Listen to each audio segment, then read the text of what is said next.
Hello, ladies and gentlemen. My name is Peter, and I would like to welcome you to the second episode of the third season of the Sunny Views podcast.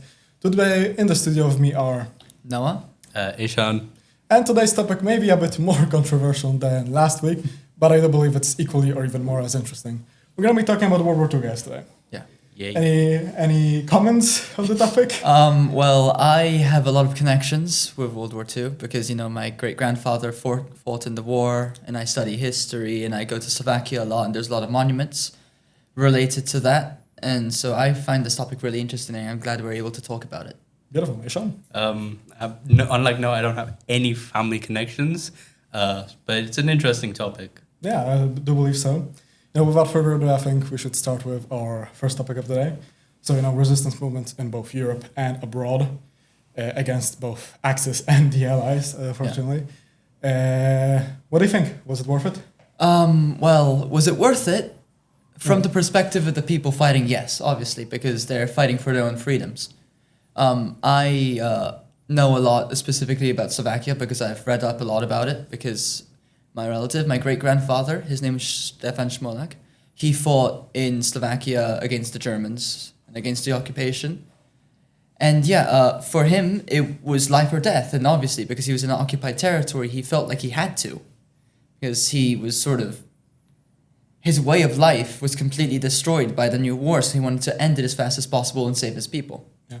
And do you think, ending that war quicker and, fighting the occupiers was worth the potential civilian and, building-wise economic destruction of the country? Because, for example, we can look at major uprisings. For example, in Poland, the Warsaw Uprising, very famous uprising, by the way, the whole city got wiped out. Pretty much you had 1-2 churches and everything else was just rubble.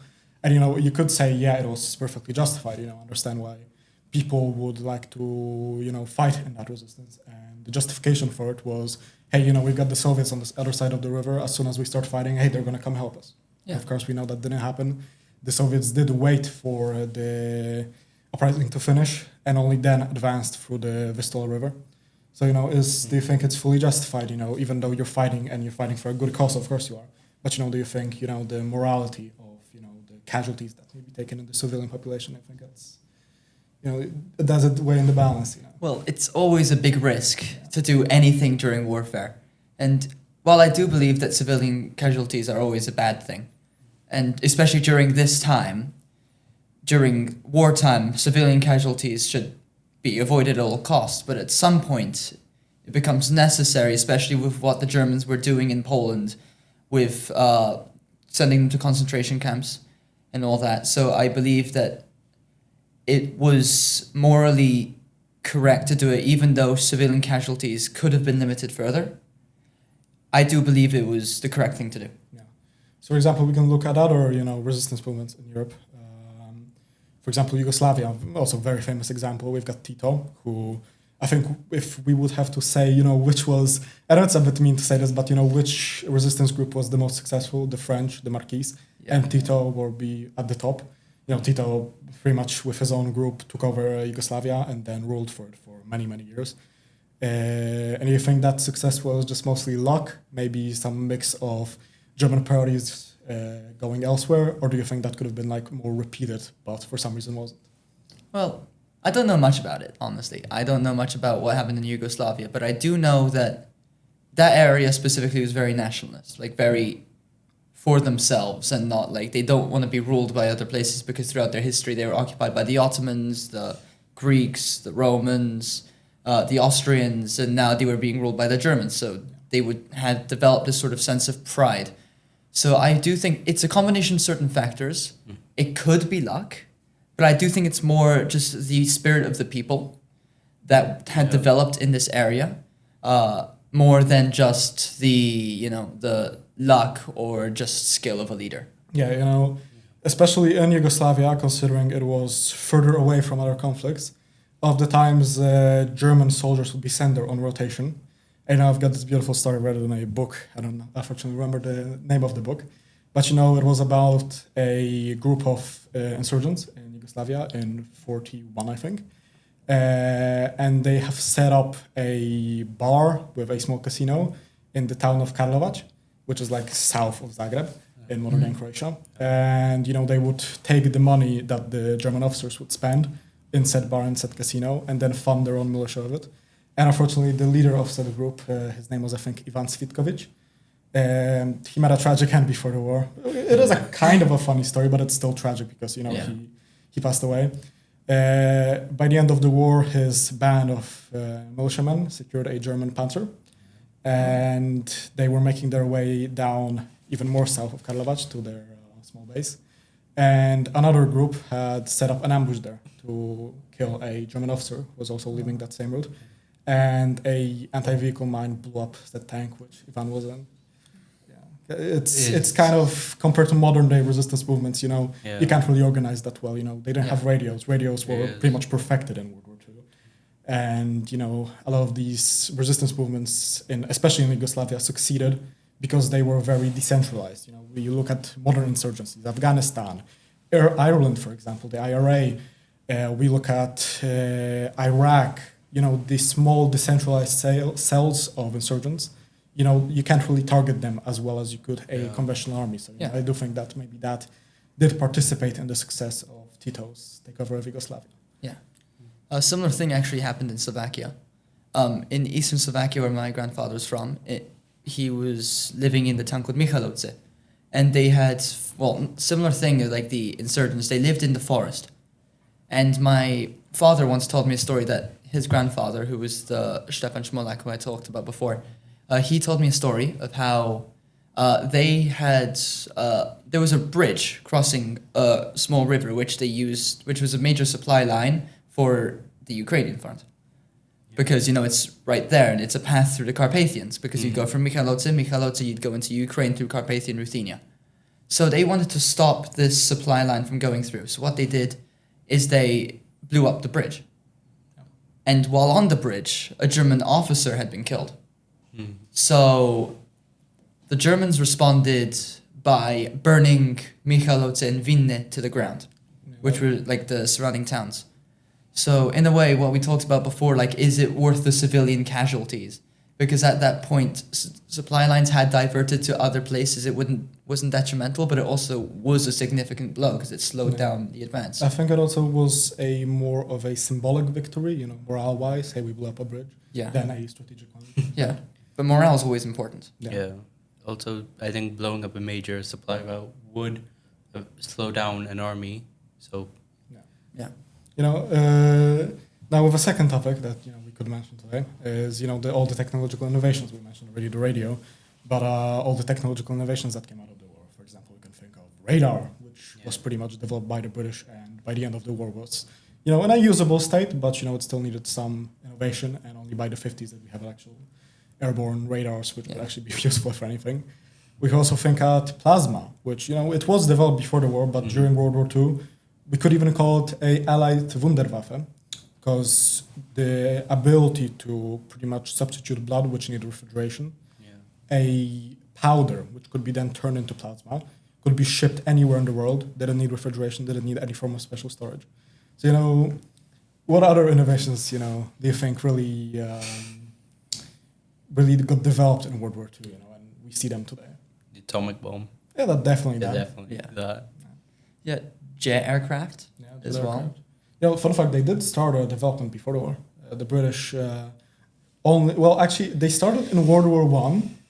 They didn't really start as jet aircraft. There was an experimental Italian design which used a form of ramjet, which was then used, I don't remember the exact German plane, but the one that looked like a T, which used coal as ramjet powder.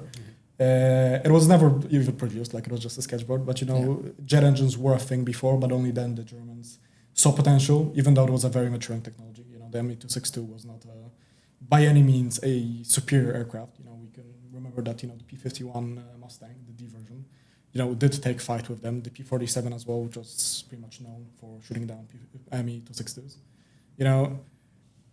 Ishan, any comments about technological innovations during World War II? You've been staying a bit silent. We've been kind of cutting you off for a bit now. A bit. No, I'm not really that familiar with the technology side of it, but during the war, the Allies had to, innovate. There's a lot of innovation because it was quite a deadly war. It's pretty obvious. Yeah. So a lot of innovation. I think the Germans by the end developed the first automatic rifle, which led to the creation of the AK-47, which arguably is the most recognizable. Yeah, I'm gonna cut you because as someone who's very into firearms, I can tell that that is complete. Well, not to use a very mean word, but that is completely false. Is it? It's the only similarities are just construction-wise because there's a detachable magazine, there's a separate grip. But actually, the AK is quite an interesting story. It's more similar in its construction of the internal mechanisms to M1 Grand. Yeah, I'm not too familiar with the weapons story. Me neither. Yeah, and if we talked about nuclear weapons, we talked about jet engines. We forgot to talk about rockets. Since rocket technology has pretty much took a jump start during World War II with both the V1, which you could say was technically a rocket. It was the first cruise missile, definitely. Yeah. But the V2 definitely was the first successful rocket design. There were some before, but that was the most successful design. And, after the war, you remember Operation Paperclip, Operation Zakovikum, when the USSR and Paperclip in the US. Yeah. And do you think, it was ethically just to import German scientists to produce this? Considering all the death and suffering they produced, not only from impact of these weapons on the UK, for example, or the V2 rocket, but also the deaths that took place in the labor camps, which were used to produce components for these rockets. Do you think the value of these scientists for the scientific community for space exploration was outweighed, the moral dilemmas with all the deaths they caused? I don't think that's a morally righteous thing to do. First of all, because I think, from what I've read, most of these scientists are criminals, first of all. So you're basically saying, hey, let's get a bunch of criminals to help us with science, which, in my opinion, is morally the wrong thing to do. Yeah, I do not believe it was morally justified to get people who could be considered, and I would consider them war criminals, to then work in the country which they fought against and committed crimes against, to then help them benefit, and granting them asylum and condemning them, well, not condemning, but like letting them get away with all the things that they had done by giving the technology to someone else. I don't think that was morally justified, but it did. Yeah. It did advance science into a new realm, into like rocketry, rocket science, and into space exploration. But those people who they helped, I do not think they should have been helped. Yeah. And if, for example, they didn't help, somebody else would. So you didn't really necessarily need them. And also it's quite an injustice for the victims. Yeah. The people. Yeah, I would disagree with you on that because yes, someone would eventually come along. It's not like art, it's someone would eventually figure it out, But I do believe that, Germans were the expert in this field and, in 20 years, maybe there would have been a counterpart in the US, but, that did give them quite a jump start. And you have to consider the Cold War situation, the US trying to get ahead of the Soviets and the Soviets trying to get ahead of the US. And they were fighting over these scientists because, each one of them was pretty much a boost to everything they had. Yeah. And, coming back to, all the high-tech stuff we talked about, radar, radios, jet aircraft, do you think these technological innovations, no matter how, advanced they were, no matter how there was no counterpart in the Allies' forces, do you think the production of these and the shifting towards these weapons did cost Germany the war? Because if you look at the Allies and the Soviets, for example, they really put into mass production. For Sherman, the T-34, examples of mass-produced vehicles, as well as, for example, the UK, where they would produce literally wooden aircraft, the de Havilland Mosquito, for example, famously a nearly completely wooden construction. Do you think if the Germans didn't focus so much on these technologies, do you think they would have had a higher chance figuring out how to mass-produce what they already had? Well, so you're saying that, just to clarify what you're asking, is that you're asking that if they wouldn't have focused on the Wunderwaffe, they would have had a higher chance of mass producing or winning the war? If they didn't focus so much on it and focus their effort on mass production of already existing would they be able to win the war? Well, not win the war, but, would the war have changed significantly? I don't think so. The war was not going to end in Germany's favor. Yeah, no, absolutely. I mean, no, because they are, one major country in Europe, because Italy was a major power, but it wasn't really up to the incompetent basis. leadership Yeah. and not real proper like effective weaponry, especially compared to their enemies. Even though technological superiority does help, I do not think that even if they would have mass produced their weapons, Germany would not have been able to make much of an impact. They would have lasted a bit longer, I believe, because they would have had more money and therefore they wouldn't have equipment shortages, which they had near the end of the war. But I do think that it wouldn't have changed much. Yeah, I believe that after Barbarossa, pretty much the war was lost. Yeah. They attacked too late. They should have attacked way earlier because the Soviets were able to build up a higher force than at the beginning in 1939. And, moving, since we're already talking about the Soviets moving even more east, we talked about Europe to death right now, but we are forgetting a key theater in World War II. We're forgetting the Pacific theater. Yeah. So, do you think it was harder than Europe? Do you think it was bloodier?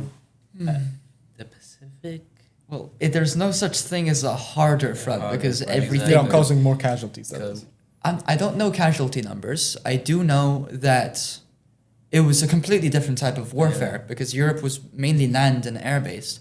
This was mainly naval and air-based. Yeah. So it completely shifted the bases and for example, I heard a story where a American soldier who fought in Pacific, an American soldier who fought in Europe, they talked about their experiences together. And they couldn't really relate on many things. They could relate on some things, because they were both in war, but they were they were facing completely different enemies, completely different reasons for fighting, because the ones in Pacific were defending their homeland, while the United States, because Japan didn't pose a threat, but it sort of seemed to. Mm-hmm. And the ones in Europe, they were fighting more for an ideological good than for a protective measure. Yeah. But both at the fronts, they were different. Yeah. There's no such thing as a harder front in war. I would say the Pacific was if we take the word harder at its face value, I do think the Pacific was harder. Because you got to look at weather, you got to look at climate, you got to look at supply shortages. Yeah. In Europe, it got a bit cold. Well, you can put on, it's a bad example, but you could put on an extra jacket. You stand next to a fire. Yeah. But the Pacific, monsoon season, it would rain for months. And people would literally take their lives because they went mad because of the water. And plus the seas, right? Yeah, the seas as well. It is a kind of forgotten fact, but Japanese had quite a potent submarine force, and so did the US. I would have said a fun fact. That is not a fun fact. The biggest maritime loss of life in US history was actually during the Pacific theater. And it wasn't because the Japanese sunk a ship. It wasn't because whatever. It was a US submarine which torpedoed a Japanese prisoner ship, which was carrying over 2,000 American soldiers. And fun fact, that submarine later went missing and is still not found to this day. Near the Aleutian Islands, nobody knows what happened to it. But yet, over 2,000 people, 9 people out of that entire ship survived. 5 of them taking a lifeboat and sailing over, I think, 600 nautical miles to the Chinese coast and surviving. The other 4 were recaptured by the Japanese and treated as POWs the rest of the world. But, I do think that, for the average Joe, I do think the Pacific was way harder to fight on. Yeah. And, regarding also the Pacific, we can't forget the thing that started all with both Pearl Harbor and the invasion of the Philippines. And there is quite a myth now of a certain man, which was the commanding officer of the U.S. forces in the Philippines at that time, and then later served as the commanding of forces in Korea, General MacArthur. And a lot of people have this idea now that he was this superhuman. He was this great leader. His ideas were always the best. Yeah. He was the one sticking it up to the brass. Fighting for the common soldier. And do you think that's true? Considering in the Philippines, it was his decisions that pretty much led to the fall of the Philippines. And before the Philippines fell, the man got extracted by U.S. forces in the middle of the night and left all of his soldiers behind. And he was pulled back to the States. He survived the Philippines pretty much unharmed. And do you think that with people believing MacArthur who he was, do you think that's valid? Do you think there are points to on his behalf? Well, I do believe he was a good general. First, like yes, he had a lot of flaws. There is no such thing as a superhuman or a superhuman tactician. He was a good tactician, not the best in the war, I wouldn't say. He also had ideological extremes, like after the war he wanted to nuke China. Yeah, the sea of radioactive cobalt. Yeah, so I don't think he should be given this superhuman persona, but he should be well respected for his victories in the war, as most generals should be. No. And, you already brought up nuking China, so let's nuke a different country. Yeah. Do you think the nuking or the nuclear attack on both Nagasaki and Japan was the best option? I know it's a far-flung topic, but it is in the discussion space. Even 8 years after the end of World War II, do you think it was the best choice that they had? No. I wouldn't say it was the best choice because from what I've heard, Japan was ready to surrender at that point. So nuking them was like a bit of a waste of time. And it killed a lot of innocent people, which is never justified, really. If the US just invaded, it could have avoided.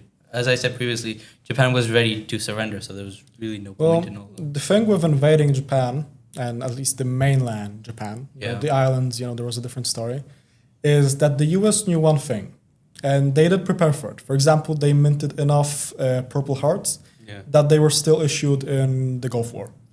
They knew that if they stepped foot on the Japanese mainland, you'd have millions of casualties. Millions, everybody would take up arms, and you would pretty much be fighting over blood.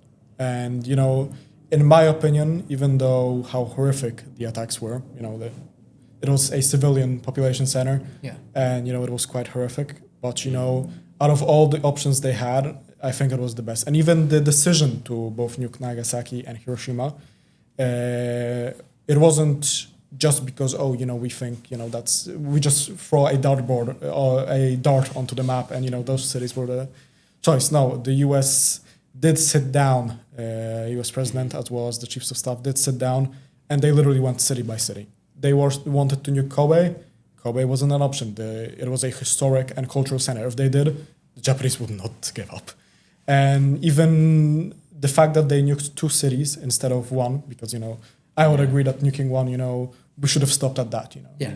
The thing was that if they nuked 1, the Japanese may think, okay, they nuked us, and they have no other weapons. That took them X amount of years to develop this, to produce this.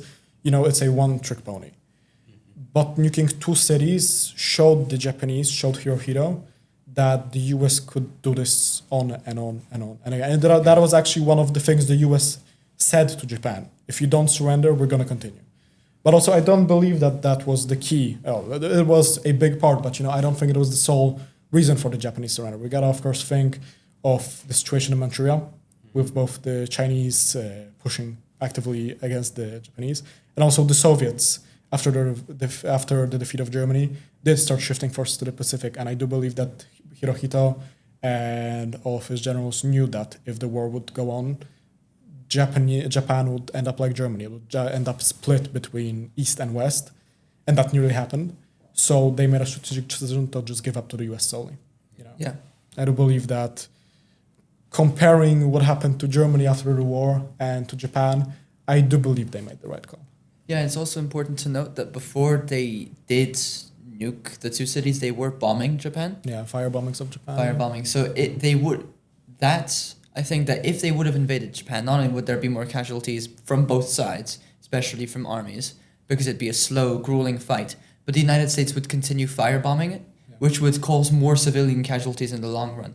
So while nuclear a civilian population is not, I don't think was the best idea, even though after what you said, especially because it caused lots of civilian casualties, I do think that in the long run it would have provided less casualties than if they would have invaded, kept on firebombing, and fought all the way to Tokyo. Yeah, plus remember that, they chose these cities because they were not, it's mean to say this, it's very sad to say this, but, they were not culturally relevant. They were not important cities. Because if what you said, they would have continued firebombing, what would happen? Everything would be firebombed. Yeah. All the culture, everything would be wiped out. It would just be a scorched earth from Kobe all the way to the Sakashima Islands. You know, we're actually going to come back to strategic bombing and firebombing. That's literally, I think, the next point. No, it's not the next point. The next point is we're going to go back west to the USSR and to the Eastern Front itself. You know, well, I think it's a very important front in World War II. You know, I do have the belief that, you know, the failure of the Third Reich to seize the USSR did cause their failure to protect themselves from the naval landings at Normandy. So do you agree with that? Do you think that, you know, it did provide the Allies the opportunity to land in the West? Yeah, definitely. Once the Soviets started pushing back, the Nazis were fighting a two-front war. So you had the Allies, well, France, Britain, and America coming from the West, and from the East you had the Soviets. Yeah. So that definitely did put pressure on them as they had to allocate resources equally. Yeah, I do feel that, yes, while Operation Barbarossa was a significant failure, even if they wouldn't have done it, they would not have won the war. Yeah. Because at that point, they had no possibility of leaving the European continent. They had no way, unless they allied with some other major European naval power, they could not reach Britain. Yeah. Because the British Navy, combined with the French Reserve Navy that was in Africa, there was no way that they could have possibly invaded Britain, let alone the United States. Mm-hmm. And at some point, the United States was going to join the war because Japan was getting restless. And they wanted to invade, and Germany sort of felt obligated to. So Operation Barbarossa was vital, obviously. Yeah. And I do feel it was a significant turning point in the war, because I'm not sure if I heard the story correctly, but when a leader, I'm pretty sure Churchill, heard the news about Germany declaring war on the Soviet Union, he sort of had two reactions. He had one reaction was like, I told you so, because he was warning Stalin. But he also had another reaction, which is like, we can win now. We're going to go back to Europe at some point, because now they had opened a major front with their biggest ideological rival. And so enemy of an enemy becomes a friend. They could work together with Lend-Lease and all that. So it was a major turning point. If Germany wouldn't have done Operation Barbarossa, the war would have ended in the Allied favor, but way longer. Yeah. And, you know, you mentioned Lend-Lease. Do you think the Soviet victory, you know, in some part, in a major part, was, you know, assisted by Lend-Lease? Or do you think, like, even with a very limited or even no Lend-Lease itself, do you think the Soviets would have won? Or at least, you know, even with the front moving slower, they would have eventually reached Berlin? They could. I don't think they could have eventually reached Berlin, because there was a major stopping power behind the biggest three major objectives. So I feel in the early stages of the actual invasion itself in 1941 and 42, I do feel Lend-Lease was a major factor, because it boosted their weaponry and their arsenal, so they could actually hold back even after some reorganization, which led, because at that point Germany had not been able to capture their three strategic objectives, which were the entirety of the Ukraine and southern Russia, Moscow and Leningrad. And those were the three major objectives. And I do think that Lend-Lease was an important factor in that. And I do think that without Lend-Lease, the Soviets would not have capitulated either way. But I do think they would have slowed down and maybe not even have reached Berlin in time. They might have pushed back to the original border after a lot more casualties, because they'd have to scramble to move their factories east as they did. But they already had weapons made from the United States. Yeah, and do you think, you know, with the casualties, do you think, you know, the USSR's doctrine, do you think, you know, all the casualties were justified in reaching the strategic objectives, you know, of winning the war? Casualties are never justified. Yeah. Death is not something that you can just justify because of something that some man wants to do. And especially in war, there should not be a tolerance for death of anyone. Mm-hmm. So, in that sense, if that view, I say the casualties weren't justified. But at that point, the command had no real other option. I do believe that if they had done any other strategy, it could have worked out. and it did work out, and it led to a lot of unnecessary casualties. But yeah, I don't think the casualties were justified. Yeah. No, I tend to agree with you, even though, a lot of the casualties that the Soviet Union took was in the beginning during Operation Barbarossa, when they were pretty much scrambling to set up as many defensive lines between the Germans and Moscow. It was quite a bloody set of years. They didn't really have a lot of equipment. They weren't. Yeah. They were prepared for a conflict with Germany.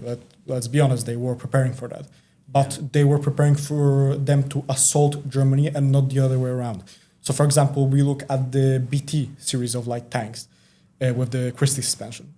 They were not designed to, first of all, fight the tanks that the Germans faced against them, the Germans put against them, but also they were fast, they didn't have any armor, and they were just supposed to drive as far as possible, drive as fast as possible. So, when you put them in a position where, hey, just hold this point, hold this village for as long as you physically can, and then either fall back or die there. You really look at older equipment, like you can tell that they were not prepared for a defensive battle. And that's why I think most casualties are pretty much proclaimed to that, as well as their doctrine in the early Operation Barbarossa, where they weren't really prepared to fight a defensive war. Yeah. And do you also think that World War II was the last big war we'll see in Europe? With recent events, I think that's quite a relevant topic. Yeah. But do you think with nuclear deterrence, with the Cold War, NATO, and now the slowly rebuilding, Eastern forces, do you think there is still a threat of a war in Europe or a larger war in Europe, or do you think that is long past us? And the worst we can see is small skirmishes or proxy wars. I think the worst we can see is maybe conflict between two nations, but a large-scale war like World War II is highly unlikely, primarily because there's more deterrence and that's a reason why. For example, I'm just going to take a random country. For example, Russia, right? I don't think it has... If it has the motivation, there's not much benefit of going in a full-scale war with Europe due to NATO, and I think both sides are kind of reliant on each other, trade policies and all. So the likeliness is very little. Yeah, I think due to mutually assured destruction of that, if one major power goes to war with another major power, nukes will be dropped, world ends. Because of the idea of mutually assured destruction, I don't think major wars will break out. They are more likely now than they were before, but I doubt that they'd happen. I doubt it'd be more proxy wars like what happened in the Cold War. Yeah. And it's just another Cold War. There won't be another World War like the first two. Or like the French-Indian War, which was a major war which encompassed the whole world. Because at that point, countries didn't possess the power to end the world or wipe out entire cities, wipe out entire towns, entire populations. And if this is done enough, end what can be seen as the human race. Because at that point, weaponry wasn't as advanced. And as weaponry advances, warfare changes. And I think now warfare is more of a state of intimidation than actual proper conflict. Yeah, I would tend to agree with you. And, World War II was 80 years ago, but do you still feel that we still are influenced militarily from that conflict, with both strategies and different doctrines? Do you think there are still some remnants of that, or do you think we already moved past that and we're in a completely new era? I think you should go. Okay. I think that there are still some remnants of that. Remnants of tactics, ideologies, everything. There's remnants of that. There's remnants of all of history and everything. I do think there have been other conflicts, in the Middle East and in Vietnam and also in Africa, some small-scale wars everywhere. I do think that military tactics have developed a lot past the ideas that were developed in the Second World War, but I also think they're based off of those ideas, like tank warfare and modern combined arms warfare, those were developed, and that sort of semblance of combined arms warfare, which are used in modern day military strategies, are sort of resemblances of World War II. So they are there, but not as prevalent. Yeah, I like to bring up a opinion of a Vietnam War vet. His name was Charles O'Brien. He passed away in 2020 due to COVID. But, he did say, that history is a flat wheel. And, we will see all of this recurring. And I think he was right. Because when you, for example, look at Ukraine right now, we have come back full circle to World War I trench tactics. Yeah. And I do think, how much unlikely it was before that you would say, oh, we will never go back to trench. We're beyond that. We're just going to be having mobile warfare. I do believe that at some point, at least some memories of World War II, some things that we saw during World War II, I think will come back in some form, in some conflict, And do you, regarding, we've already mentioned to death Europe, we already mentioned to death the Pacific. So now we're probably going to be left with the last major theater of World War II. That is Africa, North Africa to be exact. And do you think it was, in the eyes of both the Allies and the Germans, how do you think it was strategic? Because, for example, we look at the Allies, we have got the Suez Canal, which is the obvious. But what do you think the Germans saw in Africa? What do you think was their motivation to send Rommel and his panzer divisions all the way to Africa to fight in poor terrain and to completely at one point stop supporting them logistically, which did at least somewhat participate, at least in some point, it did influence the collapse of Rommel's army. What do you think they saw in Africa? Okay. I believe, this is from my perspective, if I would place myself as a regular, for example, Italian man who lived in Italy during this time, the Axis powers were a European alliance. With obviously, they had some alliances with Japan, but they were a European alliance themselves.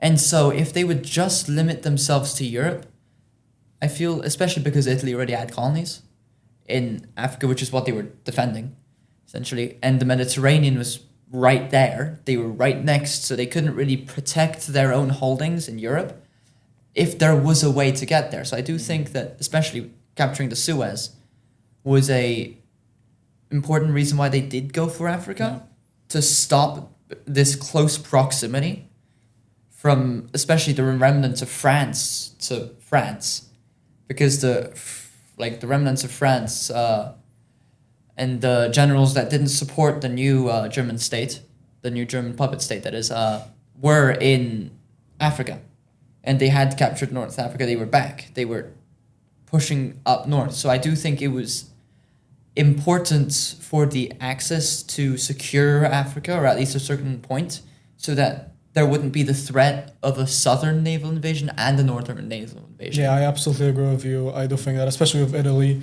it was a priority to seize the entirety of the northern coast of Africa to prevent, even if we look, that is exactly what happened. Yeah. The landings in Italy were only they only happened because the African theater was won by the Allies.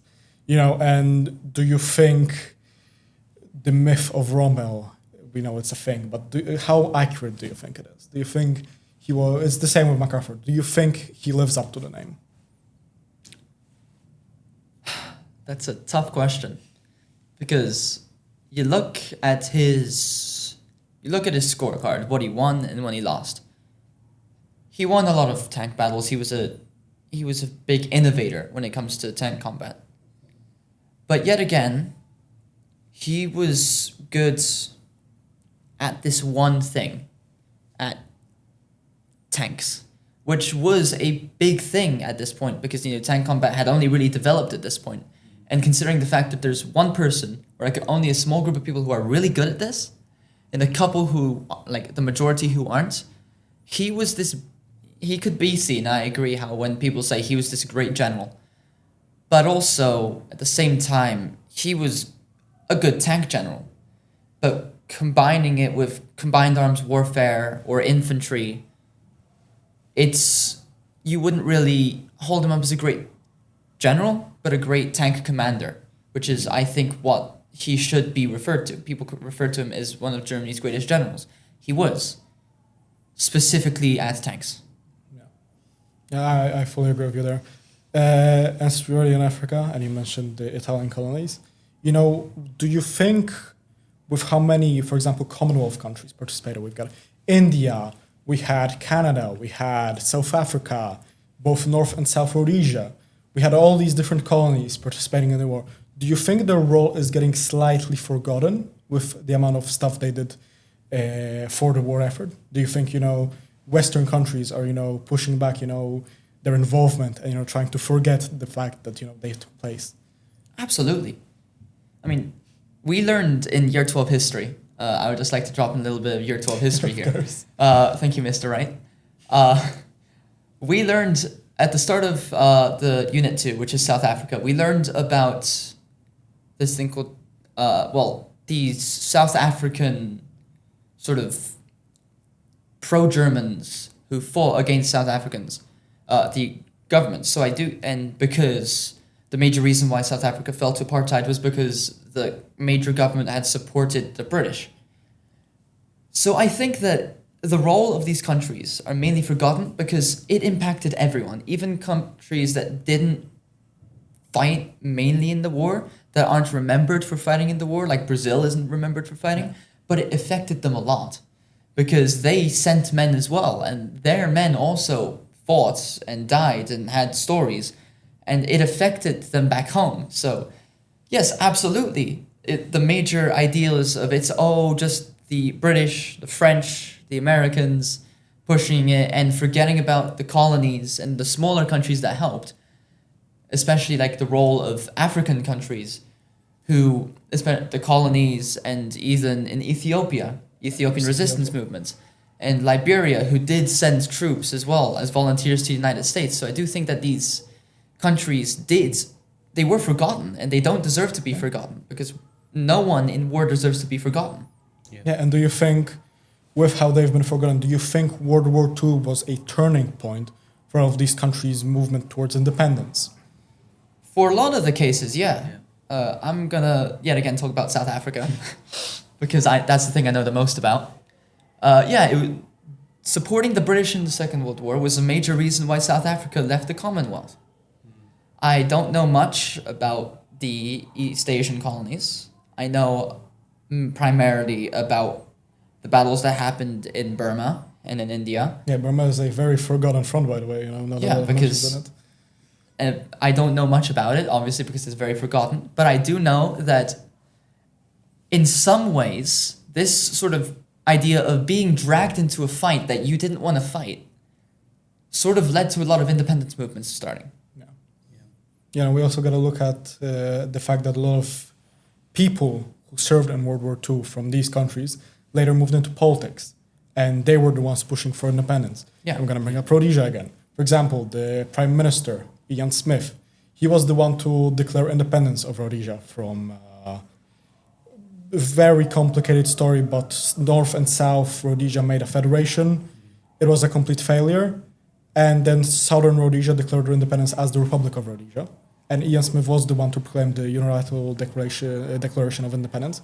And he was actually a World War II veteran. He flew Spitfires for the Royal Air Force over Italy. He got shot down, moved through Italian resistance.